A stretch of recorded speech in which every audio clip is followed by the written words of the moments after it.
Olá, meu nome é Paulo Rodrigues, sou professor de História. Nós vamos trabalhar nessa aula do 9º ano a chamada crise de 1929 e o surgimento do nazifascismo.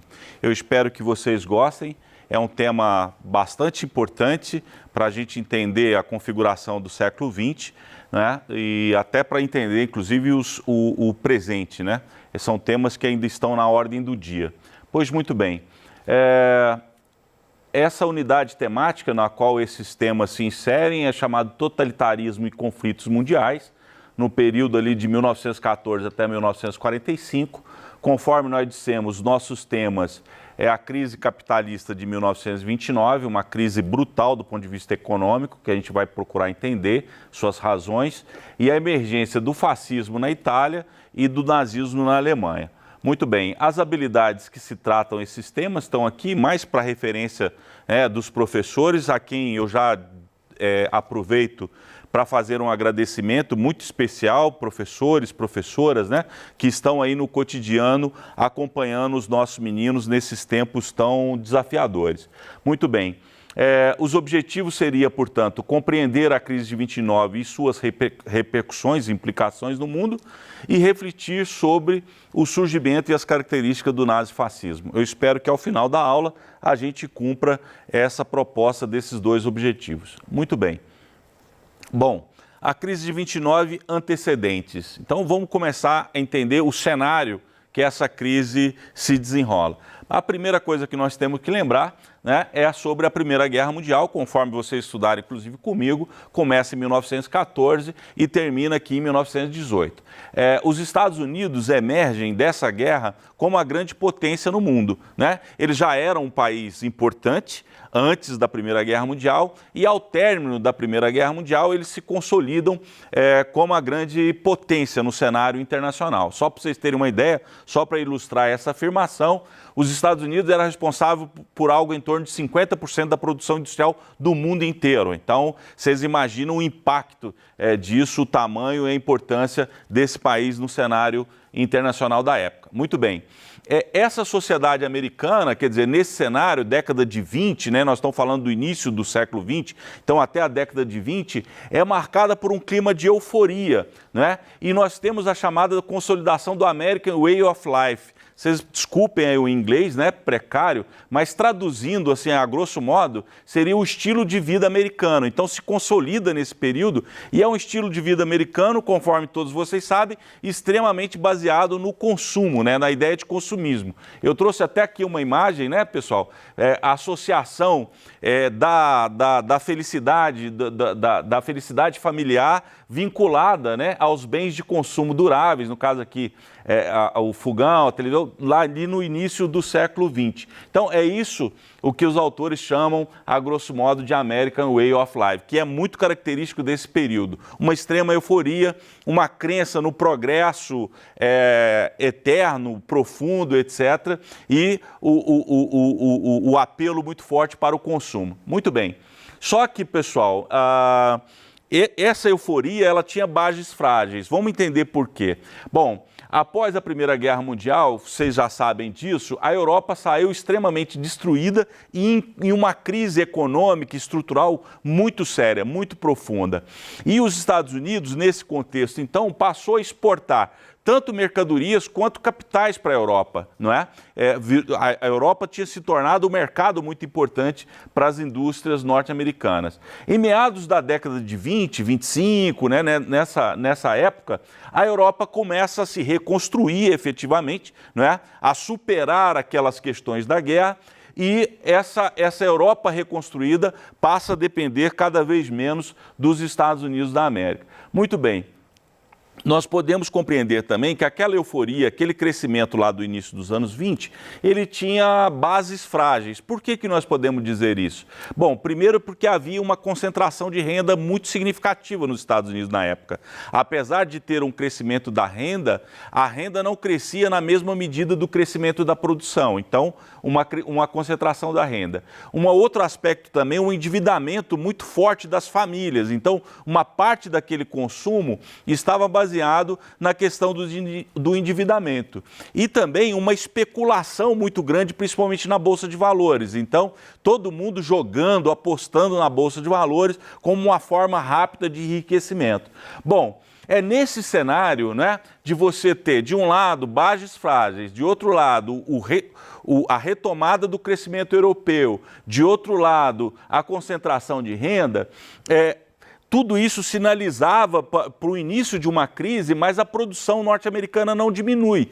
Aí gera a grande característica dessa crise de 29, que é uma crise de superprodução. Ou seja, você começa a produzir mais do que a capacidade de consumo, não é? E isso, pessoal, tem efeitos colaterais profundos, porque vocês vejam bem, todos vocês sabem, né? Quanto mais oferta nós temos de um determinado produto, mais o preço daquele produto cai. Então, quando os preços começaram a cair por causa do excesso de oferta, os lucros começaram a diminuir. Como os lucros começaram a diminuir, os empresários começaram a demitir os seus trabalhadores. Olha que coisa perversa. Com a demissão dos trabalhadores, houve menos consumo ainda. E aí a superprodução aumenta, percebe? Então há um ciclo vicioso nesse aspecto, né? Redução dos lucros, né? Diminuição, superprodução, redução dos lucros, demissão, diminuição do consumo e aí sucessivamente gerando um ciclo vicioso cuja consequência é a crise e o desemprego. Muito bem. Quando que isso estoura? Quando que isso aflora completamente? A partir de outubro de 1929, com o famoso crack ou quebra da Bolsa de Valores de Nova York, né? Nesse auge da crise, houve uma quebra de inúmeras, centenas de grandes indústrias, grandes empresas e bancos, né? Só para vocês terem uma ideia, de 1929 até 1932, a capacidade produtiva, a produção industrial dos Estados Unidos reduzido algo em torno de 54%. Vocês imaginam que coisa gigantesca isso? Metade do PIB norte-americano foi reduzido no auge dessa crise, não é? Mas vocês, como a gente disse lá no início da nossa aula, como os Estados Unidos era a maior potência econômica na época, a crise dentro dos Estados Unidos se espalha pelo mundo. Então ela influencia, não é só os Estados Unidos, influencia o mundo como um todo. Aliás, 2008, né, há poucos anos atrás, houve também uma crise de importantes magnitudes aqui nos Estados Unidos e essa crise também teve repercussões quase que no mundo como um todo. Bom, o Brasil não é diferente, o Brasil também foi atingido por essa crise. Vocês se recordam, a gente falou disso aqui, o grande produto de exportação do Brasil, né, a grande riqueza do Brasil, era a exportação de café. Com a eclosão da crise de 29, houve uma redução das nossas exportações de café e houve, portanto, uma crise econômica também muito séria no Brasil, que vai ter, inclusive, repercussões políticas importantes, o final da Primeira República e o início da Era Vargas. Então, vocês vejam que a crise de 29, ela influencia o mundo como um todo. Muito bem, como que se dá a superação, né, dessa chamada crise? Ah, sim, antes da questão da superação, eu trouxe duas imagens porque eu acho que nos ilustra muito bem o que nós estamos falando de crise. Aqui, de um lado, uma imagem clássica, né, pessoal? A maioria dos livros didáticos trazem, é uma foto muito representativa desse período, dessa autora aqui, Dorothea Lange, né?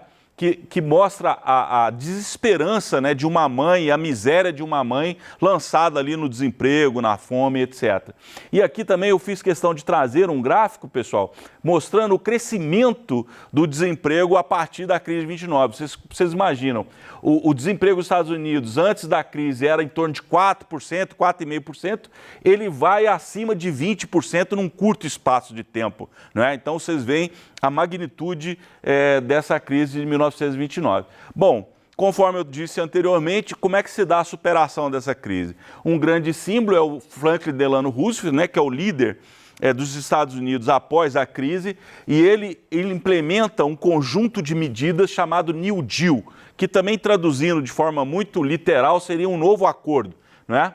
E essas ideias, essas medidas, estão baseadas nas ideias desse economista aqui chamado John Keynes, né? Que, entre outras coisas, defendiam a intervenção, ou seja, a influência do Estado na economia. Então, aqui, só para a gente relembrar, né? Se a gente pensa, liberalismo econômico é a ausência do Estado na economia. Então, os Estados Unidos eram extremamente liberais. Aquele liberalismo levou à crise de 29. A solução, baseada nas ideias de John Keynes, é exatamente a intervenção do Estado na economia. Muito bem, quais eram essas medidas? As medidas, a grosso modo, concessão de empréstimos, tanto para produtores rurais quanto para a indústria, né, para a retomada da produção, para a retomada da atividade econômica, mas sob controle do Estado, inclusive. A chamada realização de obras públicas, né, as famosas frentes de trabalho, então, construção de ferrovias, construção de hidrelétricas, né, para colocar a economia andando, para gerar emprego, para gerar consumo. Criação do salário-desemprego, para que quando as pessoas se desempregassem, não ficasse naquele desalento que nós vimos em relação àquela mãe, né, naquela foto. Então, uma estrutura ali para combater a miséria e também gerar consumo, fixação do salário mínimo e limitação da jornada de trabalho. Então, a grosso modo, essas foram medidas, tem outras também, isso aqui é um panorama geral, né, que a partir do Franklin Delano Roosevelt vai fazer com que a economia dos Estados Unidos volte a caminhar e superar essa crise. Ao longo de toda a década de 30, não foi fácil a superação dessa crise. E isso aqui trouxe várias repercussões. Uma delas, conforme a gente já disse, para o Brasil, etc., mas uma delas é o segundo tema da nossa aula, que é o surgimento dos regimes totalitários na Europa, né? Vejam bem, aí vamos contextualizar de novo esse movimento. Então, o que nós vamos chamar de regimes totalitários e como que eles surgem no contexto do pós-guerra na Europa? Bom, conforme vocês já sabem, também a gente já falou isso à exaustão, o pós-guerra representou uma crise profunda na Europa, né? E essa crise, ela coloca em xeque os valores tanto democráticos quanto os valores econômicos liberais. As pessoas, as lideranças, os partidos começam a questionar o próprio liberalismo, a própria democracia como um valor importante a ser mantido. Bom, vocês estudaram isso comigo, vocês viram que o Tratado de Versalhes ele é extremamente penoso, principalmente para a Alemanha, então ele não traz a paz, ele não traz a prosperidade, né? E a própria Liga das Nações, que foi uma tentativa de um acordo entre as nações para se evitar outros conflitos, também não dá muito certo nesse cenário. Então, isso gera mais crise, mais insatisfação, e essa crise materializada no desemprego, na crise econômica, faz com que os trabalhadores cada vez mais se mobilizem, se organizem para reivindicar melhores condições de vida e de trabalho. E aí vocês têm que se recordar também que a gente estudou a Revolução Russa e agora os trabalhadores do mundo, principalmente da Europa, tinham como exemplo a própria Revolução Russa. Então, há um crescimento dos partidos comunistas, dos partidos socialistas na Europa, né? E isso assusta muito a elite econômica e setores da classe média europeias do período. Muito bem. O primeiro regime chamado totalitário que assume o poder é na Itália, é o chamado fascismo, né? E nós vamos tentar compreender um pouco as suas principais características. Bom, nesse cenário de crise e incerteza que a gente descreveu no slide passado, né? E as frustrações trazidas pela Primeira Guerra Mundial, para vocês vejam, a Itália ela estava do lado dos vencedores, mas ela considerou que ela não recebeu a contrapartida que ela tinha direito, então ela fica ressentida. E é nesse cenário de crise econômica, mobilização dos trabalhadores, ressentimento em relação à Primeira Guerra Mundial, que se fortalece o chamado Partido Nacional Fascista, liderado por esse senhor chamado Benito Mussolini, não é? Cuja concepção, ele e o seu partido, tinham uma concepção nacionalista de combate tanto ao liberalismo político e econômico, conforme nós dissemos, e principalmente ao socialismo e à organização dos trabalhadores. Essa pregação de um regime de ordem, não é? Junto com um sonho de retomar uma Itália grande, uma Itália poderosa lá do Império Romano, atrai setores da classe média e setores das elites econômicas para apoiar aí o senhor Benito Mussolini e seu partido. Muito bem. O partido ele tem uma formação paramilitar, eles são extremamente violentos, inclusive no combate à oposição, em especial à oposição dos trabalhadores, né, os partidos de esquerda, etc. Bom, e com o apoio desses setores que nós acabamos de mencionar, eles organizam em 1922 a chamada Marcha sobre Roma, que é uma mobilização deles em caráter nacional, se dirigindo a Roma. O rei da época, a Itália na época era uma monarquia parlamentarista, o rei, pressionado por essa mobilização, acaba nomeando o Mussolini como chefe de governo na Itália, e o Mussolini, a partir desse movimento, cada vez mais concentra poder na sua mão, né, se tornando o líder máximo da Itália nesse período. Bom, eu trouxe aqui, não vai dar tempo para nós lermos, um depoimento do próprio Mussolini para vocês compreenderem o que nós chamamos de totalitarismo pela palavra do próprio totalitário, do próprio líder lá. Mas não vai dar tempo de nós lermos todos, mas eu chamaria atenção para essa frase. Vejam bem, tudo no Estado, nada contra o Estado, nada fora do Estado. Vocês compreendem? É por isso que nós chamamos esses regimes com essas ideias de regime totalitário. Por quê? O Estado quer o controle total sobre os seres humanos. O Estado quer o controle total sobre a população daquele determinado país. E aí outros valores, né? A crítica ao liberalismo, não é? A ideia aqui também, olha, tá vendo? Nós queremos um regime que seja capaz de moldar o espírito das pessoas e aí reinar completamente. Essa é a ideia do totalitarismo. É um documento que vale a pena, depois eu peço que vocês façam a leitura com calma e tranquilidade. Bom, outro regime totalitário importantíssimo, todo mundo já ouviu falar, é o famoso nazismo na Alemanha, não é? E ele surge 10 anos depois do fascismo, ele surge a partir do crescimento do partido nazista. Eu até coloquei isso aqui, é uma verdade, assim, documental, você vê pelos gráficos. À medida que a crise na Alemanha aumenta, a influência do partido nazista aumenta também, não é? E o cenário da Alemanha no pós-guerra, pessoal, é um cenário marcado por uma crise muito profunda. Desemprego, hiperinflação, as condições penosas lá do Tratado de Versalhes, não é? De novo também o crescimento dos movimentos de esquerda, né, inspirado lá na Revolução Russa, e esse cenário de crise, de mobilização, muito semelhante ao que aconteceu na Itália, vai fazer o crescimento tanto do partido nazista quanto do seu líder lá, o famoso Adolf Hitler. Muito bem.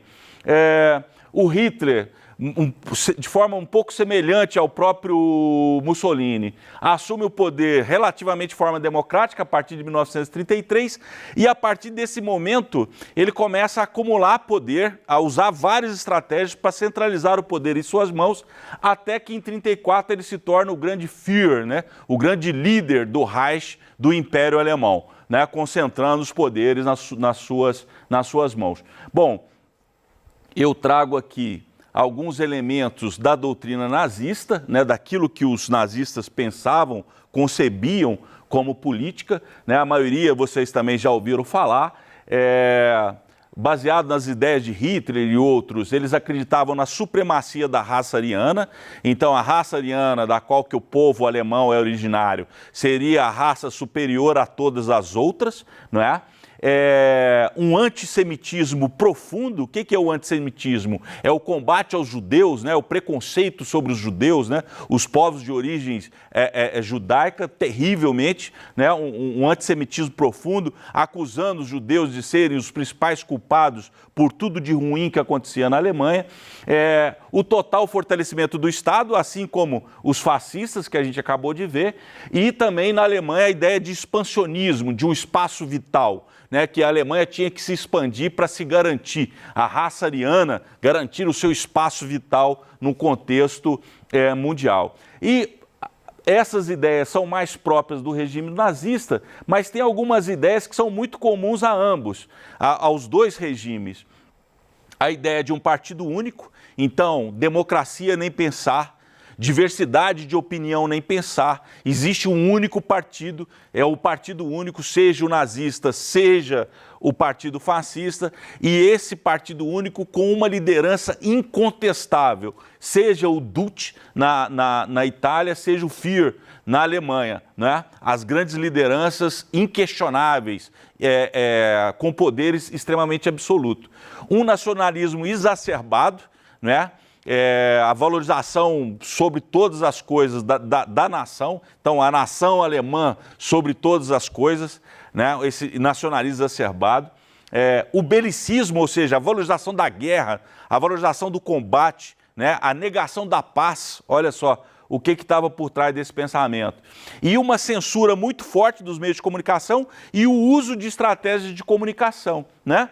Essas são algumas características dos regimes nazifascistas. E a luta desculpem só um minutinho, a luta contra o socialismo e os partidos de esquerda. Bom, há outros regimes autoritários, notadamente na Espanha e em Portugal. O próprio Brasil, né, com o Estado Novo, também um regime bastante autoritário, liderado por Vargas. Então, vocês veem que realmente tem uma crise liberal bastante profunda. Agora, vejam, esses regimes são autoritários, eu não diria que eles seriam totalitários. E essa diferença é importante você discutir com seus colegas e seus professores. Então, eu deixo aqui isso como sugestão para vocês façam um aprofundamento, né, dessa discussão, que é muito relevante. E aqui, pessoal, encerrando essa aula, eu diria para vocês, a pior consequência do nazifascismo seguramente foi julgar o mundo na Segunda Guerra Mundial, né?